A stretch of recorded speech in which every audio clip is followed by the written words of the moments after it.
निवडणुकीपूर्वी आपण अहिल्यानगर महानगरपालिकेच्या वतीने आमदार असतील, मी असेल, आपण या महाराष्ट्रामधला महानगरपालिके दर्जातला अतिशय अद्ययावत एमआरआय सीटी स्कॅनचं उद्घाटन केलं.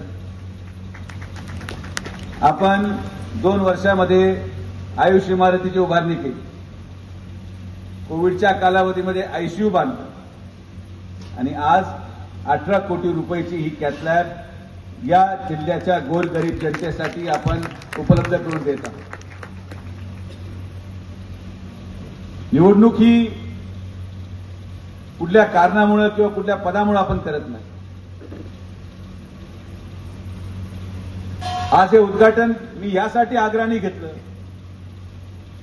की मला या अहिल्यानगर शहराला आणि अहिल्यानगर जिल्ह्याच्या जनतेला या व्यासपीठावर आवर्जून सांगायचं की सुजय विखेची ओळख कुठल्या पदामुळे नाही. मी खासदार असलो काय नसलो काय, आमचा परिवार, आमराव सगळा जगताप, आम्ही सगळेजण आपल्या सेवेसाठी कटिबद्ध आहोत आणि शेवटच्या श्वासापर्यंत आम्ही आपलं काम करत आहोत.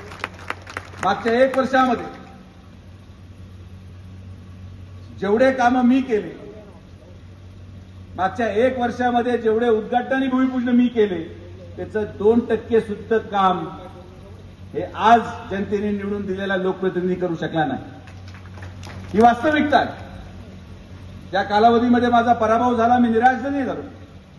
मी म्हटलो आपलं काम आहे. जनतेला काही अशा लोकांच्या भरोश्यावर सोडणं हे योग्य नाही. आपण जर थांबलो तर मग जनतेकडे कोण पाहणार, या भावनेतून आज आपण काम करत आहोत.